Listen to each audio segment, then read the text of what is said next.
I know there's no moral victories, but knowing in the regular season matchup here and then yesterday, you guys know you're right there and can go with this team. How do you get over that hump? Well, the plan is not to be right there. The plan is to win the game. And our defense, we got to establish our defense right from the start. You can't give up 66 points to Cleveland in a half and expect to win the game. You're allowing them to get their rhythm, to execute, gain confidence, and they're going to be really tough to beat. They're tough to beat anyway, but we never established our defense in that first half. We got a little better in the second half, giving up 43 points. But 66 points is too many points. They shot 51% from the floor and high 30s from the three-point line. So we didn't establish defensively that we could stop this team. Man, I know you're still reviewing the tape from game one, but what would you like to limit or try to take away most from a defensive standpoint? Well, I think we have to be more aggressive. I think we have to be up closer to our guys, execute our rules in the pick and rolls. They run up a ton of pick and rolls with multiple combinations, and it's important that we do our assignments and execute them. We never really got to that in the first half. The second half, we did a little bit better job of keeping them in front of us, but we got to get closer. We got to play harder, be more physical in our defensive coverages, and that's all guys. It's not just one guy. That's all guys, because their style of play, they're going to go at where they feel they have a matchup, and they can take advantage of that matchup. So it can be 1, 2, 3, 4, or 5 involved in the pick and roll. Did you find something in the fourth quarter as far as defensive matchup that you think you can use a little bit more over the course of this series? We did some things that we feel we may have to do more, and we did a better job of keeping them in front of us. And that's the whole game plan, is to and that's every night, not just in this series. Is if you can control the ball and keep the ball in front of you, then it should help you defending the paint, as well as getting out to their three-point shooters and rebounding the ball, because you can stay with your man. But if they're breaking you down and getting to the paint and forcing the defense to collapse to help weak side, then it gives them everything. The perimeter three, Thompson, rebounding.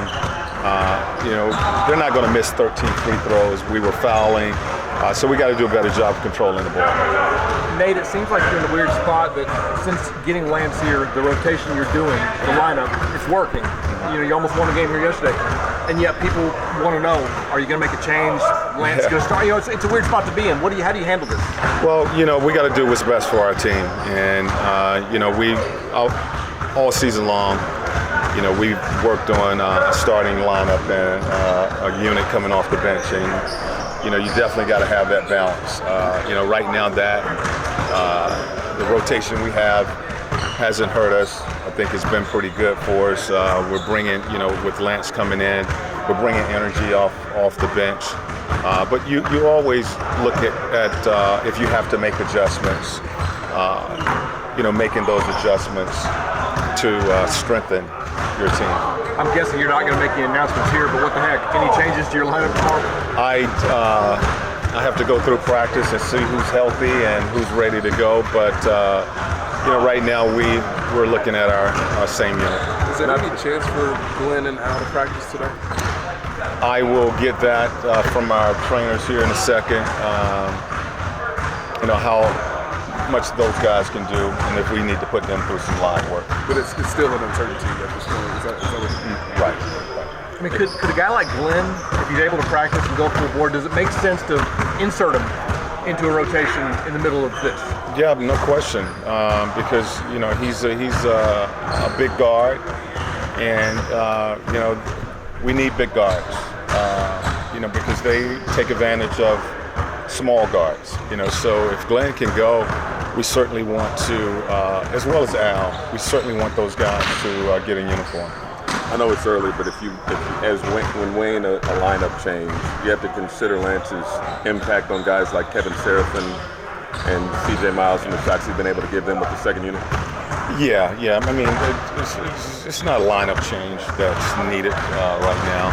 It's not that, That lineup change, as far as both units gave up 66 points in that first half.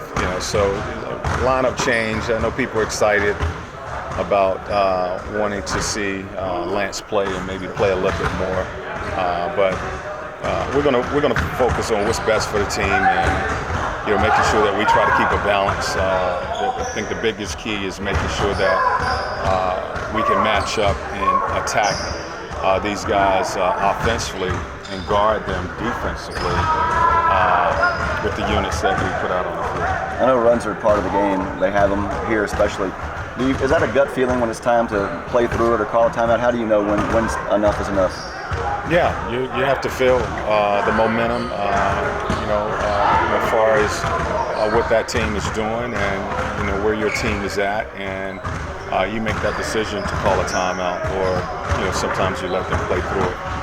That's very important, especially in a playoff series, that you control that and you don't allow teams to make a run. They did that in the second half, went up by 10. We needed a stop. We didn't get a stop, so we went to a timeout.